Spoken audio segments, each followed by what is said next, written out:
자, 드디어 연준이 양적 긴축, 우리가 QT라고 부르는 걸 끝냈습니다. 시장은 지금 막 축제 분위기인데 과연 이게 정말 파티의 시작일까요? 사실 그 뒤에는 시장이 완전히 놓치고 있는 아주 중요한 이야기가 숨어 있거든요. 오늘 저희가 그 숨겨진 진실을 한번 제대로 파헤쳐 보겠습니다. 그러니까 다들 이렇게 생각하는 거죠. 연준이 큐티 끝냈다고? 그럼 이제 다시 돈 푸는 거 아니야? 자산시장 파티 다시 시작되겠네? 뭐 이런 기대감이 엄청나요. 근데 정말 그럴까요? 바로 이 질문이 오늘 우리가 풀어갈 이야기의 가장 중요한 포인트입니다. 그래서 이 헤드라인 뒤에 숨은 진짜 이야기를 찾기 위해서 저희가 4가지 단서를 하나씩 따라가 볼 겁니다. 첫째, 시장이 뭘 잘못 생각하고 있는지. 둘째, 연준이 몰래 뭘 하고 있는지. 셋째, 그 움직임이 왜 인플레이션을 다시 불러올 수 있는지. 그리고 마지막으로 이걸 다 알고 있는 연준의 비밀 계획은 과연 무엇인지 하나씩 파헤쳐보죠. 좋습니다. 그럼 바로 첫 번째 이야기부터 시작해볼까요? 큐티 종료, 여기에 숨겨진 거대한 착각, 그리고 연준이 진짜로 긴축을 멈춘 이유가 뭔지 알아보겠습니다. 연준이 겉으로 내세운 이유는 이겁니다. 이제 인플레이션도 잡혔고 은행의 돈도 충분해요. 아주 그럴듯하죠. 하지만 진짜 이유는 따로 있었습니다. 그건 바로 금융 시스템이 무너지는 걸 막기 위한 정말 다급한 조치였다는 거죠. 유동성이 말라붙을 거라는 공포, 그리고 이게 실물 경제까지 망가뜨릴 수 있다는 위기감이 연준을 움직인 진짜 이유였습니다. 그 증거가 바로 이 영래포 잔고입니다. 이게 뭐냐면 시장에 돈이 얼마나 급하게 돌고 있는지를 보여주는 건데 보세요. 불과 몇 달 사이에 1.2조 달러에서 480억 달러로 그냥 수직 낙하를 해버렸어요. 이건 시스템의 빨간불, 그것도 아주 강력한 경고등이 켜졌다는 신호였습니다. 그러니까 연준은 인플레이션 잡았다고 축배를 든 게 아니라 금융 시스템 붕괴를 막으려고 급하게 움직였다는 거죠. 자, 이제부터가 진짜 재밌어집니다. 오늘 이야기의 하이라이트라고 할 수 있는데요. 연준이 자기들 대차 대조표, 그러니까 장부 안에서 아무도 모르게 벌이고 있는 엄청난 작전, 바로 이 포트폴리오 전환에 대해 자세히 들여다보겠습니다. 연준의 작전은 크게 3단계로 볼 수 있습니다. 1단계, 인플레이션을 잡으려고 장기채를 막 내다 팔았죠. 2단계, 긴축을 좀 늦추면서 슬쩍 만기가 된 단기채를 장기채로 바꿔치기 합니다.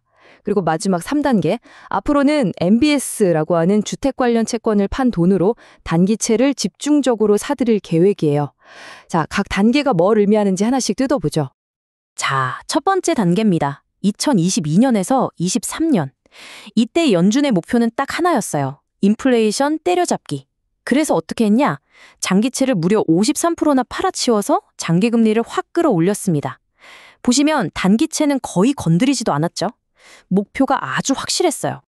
그런데 여기서 정말 아무도 예상 못한 반전이 일어납니다. 이 차트 좀 보세요. 2023년부터 25년까지인데 QT가 아직 끝나지도 않았는데 장기채 보유량이 104%나 늘어납니다. 2배 이상 사들인 거예요. 이게 바로 그 미스터리의 열쇠였습니다. 다들 긴축한다고 난리인데 왜 나스닥이나 비트코인이 올랐을까? 바로 연준이 뒤에서 이렇게 장기 금리를 찍어 눌러서 성장주에 숨쉴 공간을 만들어줬기 때문입니다. 연준은 절대 자기 입으로 말 안 하죠. 하지만 이게 바로 그 유명한 오퍼레이션 트위스트의 현대판 버전입니다. 아주 간단해요. 짧은 거 팔아서 긴 거 사는 겁니다. 단기채를 팔아서 그 돈으로 장기채를 사들이는 거죠. 그럼 어떻게 될까요? 장기 금리가 억지로 눌리게 되는 겁니다.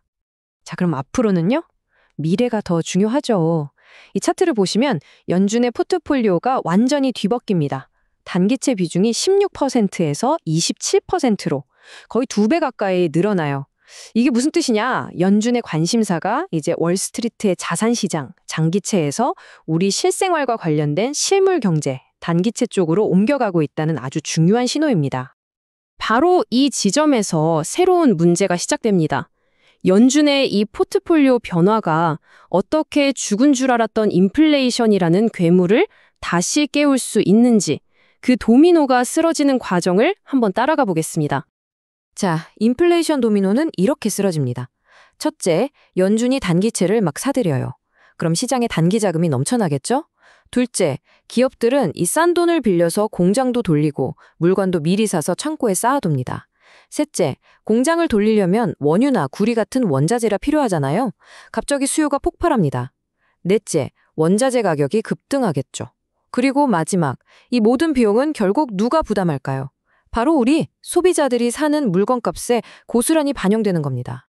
이게 그냥 상상이 아닙니다. 과거 데이터를 보면요. 단기 유동성이 1조 달러 풀릴 때마다 원자재 가격이 평균 10에서 20%씩 뛰었습니다. 엄청난 숫자죠. 인플레이션 위협이 얼마나 현실적인지 딱 보여주는 증거입니다. 그래서 저희는 분석해봤습니다. 이 흐름대로라면 2026년 중반쯤에는 소비자 물가 CPI가 다시 3.5%를 넘어설 가능성이 매우 높습니다. 이건 그냥 막연한 예측이 아니라 우리가 지켜봐야 할 구체적인 시점과 수치입니다. 그럼 이런 질문이 나오죠. 연준은 바보인가? 이 위험을 모를까? 천만에요. 다 알고 있습니다. 이제 마지막 퍼즐 조각을 맞춰보겠습니다. 연준은 이 모든 위험을 알고 있을 뿐만 아니라 만약을 대비한 비상계획, 플랜 B까지 이미 다 준비해놨습니다. 첫 번째 증거, 바로 파월 의장의 발언입니다. 뭐라고 했냐면 인플레이션이 다시 올라오면 주저없이 행동하겠다. 이건 그냥 하는 말이 아니죠.